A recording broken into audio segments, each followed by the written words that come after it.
साथियों नमस्कार, मैं हूं नीरज पटेल और आप देख रहे हैं नेशन जनमत। यथा राजा तथा प्रजा। मौजूदा समय में कहें तो जैसी सरकार वैसे ही उसके मतदाता।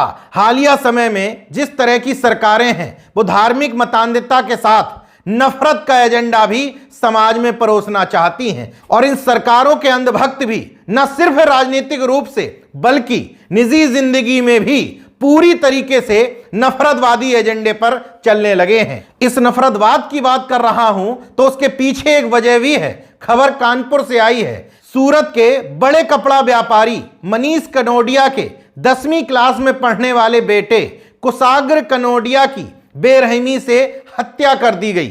तो इसमें कौन सी बड़ी बात है? इस तरह का क्राइम रामराज्य में होता ही रहता है, लेकिन इसमें एक सांप्रदायिक एंगल भी है।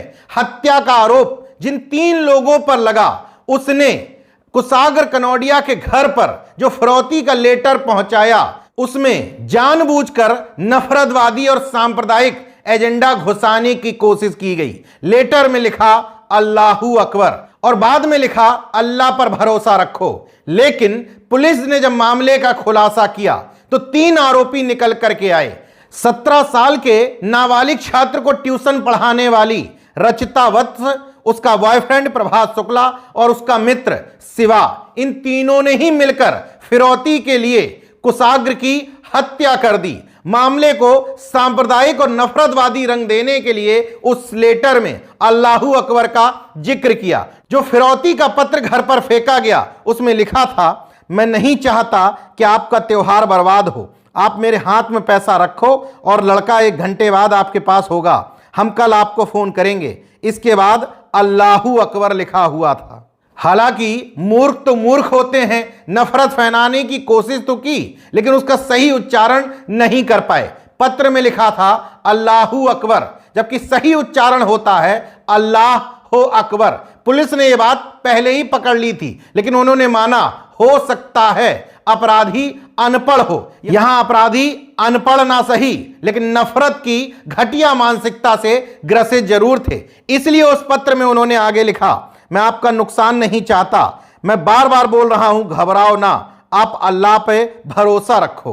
खैर, पुलिस ने इन तीनों को गिरफ्तार करके जेल में ठूंस दिया है। लेकिन महत्वपूर्ण सवाल, क्या इन तीनों पर रासुका के तहत कार्रवाई नहीं होनी चाहिए? रासुका मतलब एनएसए, राष्ट्रीय सुरक्षा कानून। कब के लिए बचा के रखते हो? अगर यही एंगल रिवर्स होता, सोचिए हत्यारे हिंदू की जगह मुस्लिम होते और पत्र में अल्लाहू अकबर की जगह जय श्री राम लिखा होता, तो क्या उनके ऊपर बुलडोजर की कार्रवाई, रासुका की कार्रवाई, सख्त से सख्त कार्रवाई करने की बात मुख्यमंत्री ना कर रहे होते? ये दलाल भांड कॉर्पोरेट मीडिया मुंह उठा करके एक स्वर में चिल्ला नहीं रहा होता। लेकिन जब इस तरह के मामले सामने आते हैं तो एनएसए और रासुका को कहीं पीछे छुपा लिया जाता है, जबकि स्पष्ट तौर पर इस तरह के मामलों में सांप्रदायिकता भड़काने, नफरत की चिंगारी सुलगाने की मंशा जाहिर होती है। नेशन जनमत पर कुछ दिन पूर्व मैंने ऐसा ही वीडियो दिखाया था।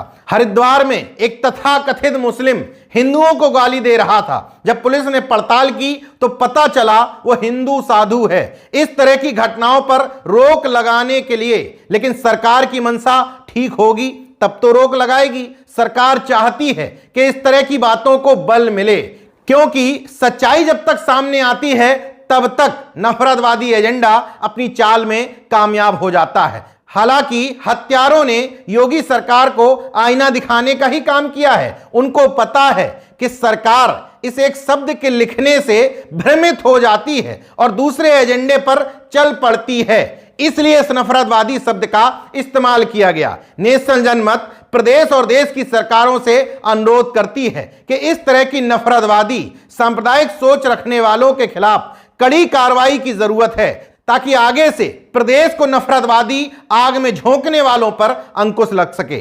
देखते रहिए नेशन जनमत, जागरूक और सजग बने रहिए। जय विज्ञान, जय संविधान, जय लोकतंत्र। धन्यवाद।